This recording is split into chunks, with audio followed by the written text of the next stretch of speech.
Hello প্রিয় অভিভাবক, এই ভিডিওটা আপনাদের জন্য। আপনি আপনার সন্তানকে যখন ইংরেজিটাকে একটা ভাষা আকারে শেখাতে যাবেন, আপনার পারিপার্শ্বিক অনেক মানুষ, অনেক টিচার তারা নেগেটিভ কথা বলবে। তারা বলবে আপনি পাগল হয়ে গেছেন, আপনি সন্তানকে স্পোকেন ইংলিশ শেখাচ্ছেন। স্পোকেন ইংলিশ এক ধরনের হকারি ব্যবসা। তার থেকে ভালো হয় আপনি সন্তানকে গ্রামার শেখান। আচ্ছা, আপনারা একবার মন দিয়ে ভেবে দেখুন তো, আপনি তো ক্লাস 1 থেকে মাস্টার্স পর্যন্ত প্রত্যেকটা ক্লাসে গ্রামার পড়েছেন, কিন্তু আপনার কি এই সমস্যা হয়? দেখুন তো, আপনি যখন ইংরেজিতে দুলান বানিয়ে বলতে চান, আপনার মাথা কিন্তু ব্ল্যাঙ্ক হয়ে যায়। বা আপনি কোনো কিছু লিখতে যাচ্ছেন বানিয়ে, মুখস্থ না বানিয়ে, তখন কিন্তু কোনো কিছু গোছাতে পারেন না। কোন গ্রামার ব্যবহার করবেন, কোন ভোকাবুলারিজ ব্যবহার করবেন, এগুলো জানেন না। বা আপনি আহ, একটা বিষয় হচ্ছে পড়তে যাচ্ছেন, সেটা বই পড়া হোক অথবা নিউজ পেপার পড়া হোক বা কোনো কিছু একটা পড়তে যাচ্ছেন, আপনি এখনো নিজের মতো সেটা পড়ে বুঝেন না। তাহলে এত বছর লেখাপড়া করার পরেও আপনি যে এই সমস্যাগুলো ফেস করেছেন, আচ্ছা আপনার কি মনে হয় না যে আপনার সন্তান এই এই সমস্যাগুলোই ফেস করবে আগামী দিনে? কারণ আমাদের শিক্ষা পদ্ধতি হচ্ছে পুরো গ্রামার বেসড। আমরা মনে করি গ্রামার জানলেই সবকিছু। দেখুন, আমার ইংরেজি শেখা এবং শেখানোর কয়েক বছরের এক্সপিরিয়েন্স থেকে আমি বলতে পারি, অন্যান্য দেশে গ্রামার নিয়ে যে এত মাতামাতি করা হয় না।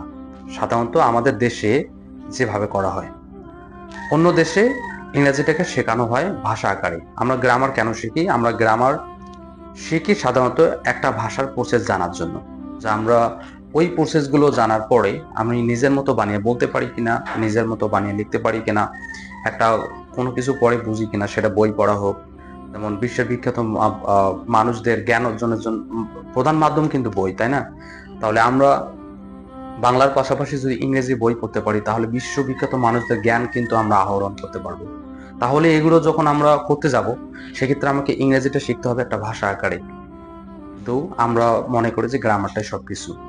তো আমি আপনাদের কাছ থেকে একটা জিনিস জানতে চাই, যে আপনি যখন গলা ব্যথা অনুভব করবেন, তখন কোন ডাক্তারের কাছে যাবেন? আপনি কি নিউরো সার্জারির কাছে যাবেন? আপনি অবশ্যই নিউরো সার্জারির কাছে যাবেন না। আপনার যদি গলা ব্যথা হয়, তাহলে অবশ্যই আপনি নাক কান গলা বিশেষজ্ঞর কাছে যাবেন গলার ব্যথার ভালো করার জন্য।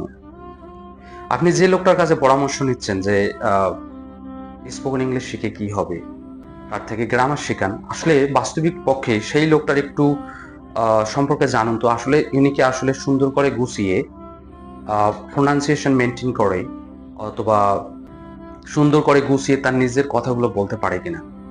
উনি যদি বলতে না পারে, তাহলে আপনি ভুল মানুষের কাছে পরামর্শ নিচ্ছেন। একবার একটাবার আপনার শুধু মন দিয়ে ভেবে দেখুন, আপনি যখন ভালো কিছু করবেন, তখন আপনাকে নিয়ে মানুষ সবাই সমালোচনা মানে আলোচনা করবে আর কি। কিন্তু আপনি যখন দুর্দিনে, আপনি একদিন খাইতে পারতেছেন না, পৃথিবীতে কেউ আপনার জন্য আসবে না হেল্প করতে। মানুষ সুদিনে থাকলে সবাই আপনাকে নিয়ে কথা বলে, কিন্তু দুর্দিনে থাকলে আপনাকে কেউ হেল্প করবে না। তো আপনি যে লোকটার কাছে পরামর্শ নিচ্ছেন, সে লোকটা আসলে বাস্তবিক পক্ষে সেই সম্পর্কে জানে কিনা। সন্তান কিন্তু আপনার আপনার সন্তানটা একটা সময় গিয়ে যদি নেশাগ্রস্ত হয়, সে যদি লেখাপড়া থেকে দূরে চলে যায়, তাহলে কিন্তু আপনি কষ্ট পাবেন। লাইফ কিন্তু একটা, সেখানে ঢাকা থেকে অন্য অন্য জেলার স্টুডেন্টসরা নিজেকে আলাদাভাবে তৈরি করতেছে, অথবা অন্য দেশের স্টুডেন্টসরা যেভাবে তৈরি হচ্ছে, আপনার সন্তান যদি সেভাবে তৈরি না হয়, তাহলে কিন্তু সে এই এই যে ফাস্ট মুভিং যে ওয়ার্ল্ড, সেখানে কিন্তু সে অ্যাডাপ্ট করতে পারবে না। দেখুন, পৃথিবী কিন্তু খুব দ্রুত এগিয়ে যাচ্ছে।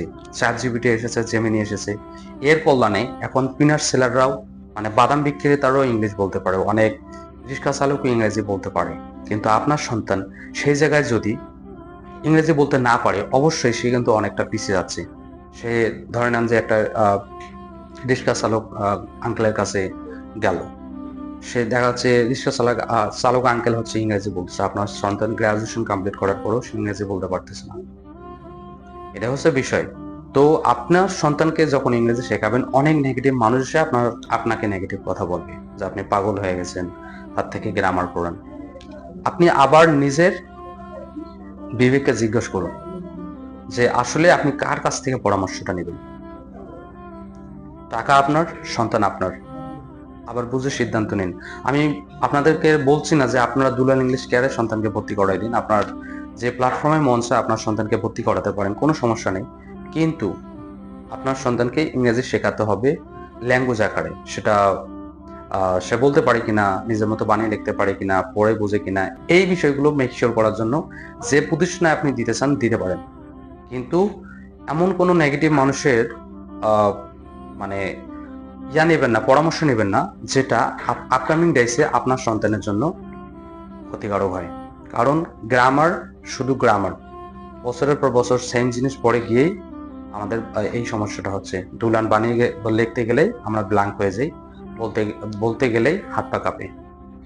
তো আপনার সন্তানকে যদি সত্যিই সেরা মানুষ হিসেবে দেখতে চান, পৃথিবীর একজন নাগরিক হিসেবে দেখতে চান, একটা আন্তর্জাতিক ভাষা, ইংরেজি একটা আন্তর্জাতিক ভাষা, প্রত্যেকটা দেশে প্রত্যেকটা স্টুডেন্ট শেখার চেষ্টা করতেছে বা শিখছে। আপনার সন্তানকে যদি এই যুগে ফাস্টার এই যে ফাস্ট মুভমেন্ট যে ওয়ার্ল্ড, এই যুগে যদি আপনার সন্তানকে বিশ্বের নাগরিক হিসেবে দেখতে চান, তাহলে যেখানে মন চায় আপনার সন্তানকে ইংরেজি শেখাবেন একটা ভাষা আকারে। কোনো নেগেটিভ মানুষের কথা শুনবেন না, কারণ এটাই মনে রাখবেন, দুর্দিনে কেউ সাহায্য করে না, সুদিনে অনেক মানুষ বন্ধু হয়। Thank you very much.